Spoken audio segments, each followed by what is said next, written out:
Tensions flared, and voices rose in unity across the streets of Budapest this weekend, where more than 200,000 demonstrators joined together in what began as the city's annual Pride Parade, but quickly evolved into one of the largest public protests against Hungary's government in recent memory.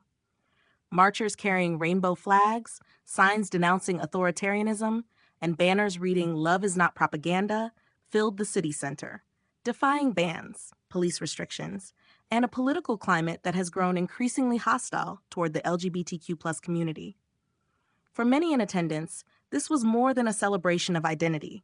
It was an act of defiance, a loud and visible rebuke of Prime Minister Viktor Orbán's sweeping crackdown on civil rights. Over the past several years, Orbán's ruling Fidesz party has passed a wave of legislation that critics say not only targets the LGBTQ community, but erodes the foundations of democratic society in Hungary. This includes laws banning the depiction of LGBTQ content in education and media accessible to minors, restrictions on gender recognition, and broader policies aimed at curbing press freedom and judicial independence. This year's Budapest Pride was held under a heavy cloud of political tension.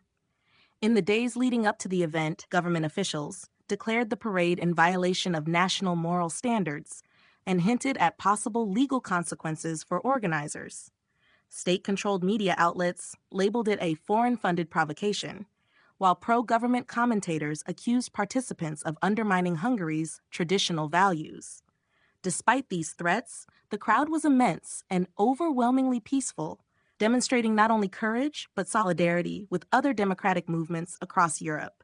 Participants included LGBTQ activists, students, artists, labor unions, and religious groups, all united in opposition to what they describe as a slow-motion authoritarian slide. Protesters chanted slogans supporting freedom of expression and carried signs likening Orbán's rule to 20th century dictatorships. The size of the turnout was a stunning response to the state's attempts to marginalize dissent. Many demonstrators said they feared that if they stayed silent now, their ability to speak at all could vanish in the coming years. This unprecedented show of resistance caught international attention, drawing statements from human rights organizations, the European Parliament, and foreign governments. President Donald J. Trump, currently serving his second term, addressed the event during a campaign stop in Pennsylvania.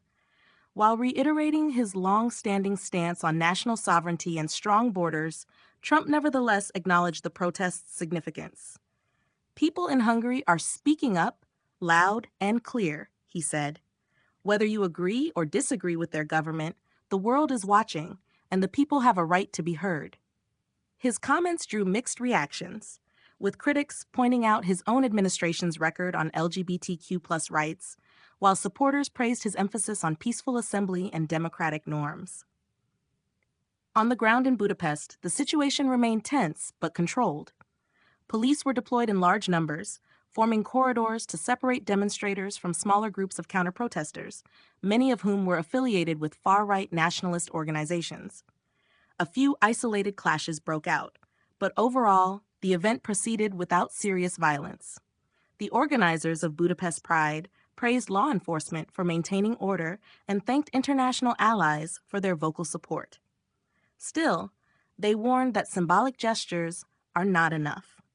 What's needed, they say, is sustained pressure on the Orbán administration to roll back the laws that target minority communities and to restore independent institutions within the country. The protest also sparked renewed debate within the European Union about how to respond to democratic backsliding in member states.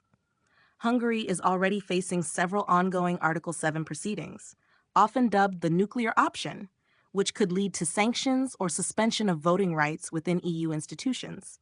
Brussels has long accused Orbán's government of undermining press freedom, academic independence, and judicial autonomy. Now, with a public movement gaining traction inside Hungary, EU leaders are under increased pressure to act decisively. Whether that action takes the form of funding freezes, diplomatic censure, or legal rulings remains to be seen. But the growing unrest in Budapest makes clear that the status quo is no longer sustainable. Beyond political consequences, this moment marks a cultural shift as well.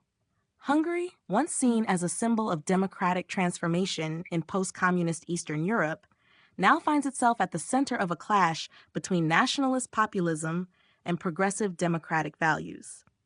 The turnout at this year's Pride reflects a population unwilling to surrender civil liberties without a fight. Organizers say this is only the beginning of a broader campaign aimed at reclaiming public space, rebuilding civic institutions, and challenging what they see as a regime of fear and censorship. Plans are already underway for a national day of protest next month, bringing together trade unions, student groups, environmental advocates, and civil rights organizations under a single banner of democratic renewal. As the sun set over Budapest and the crowds dispersed, one thing was unmistakably clear. The people of Hungary are refusing to be silenced. In the face of political repression, they are choosing visibility, unity, and resistance.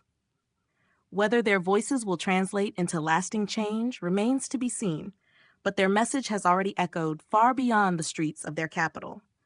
In a time when democratic values face renewed threats across the globe, events like these serve as a powerful reminder of the courage it takes to stand up, not just for yourself, but for the future of your country.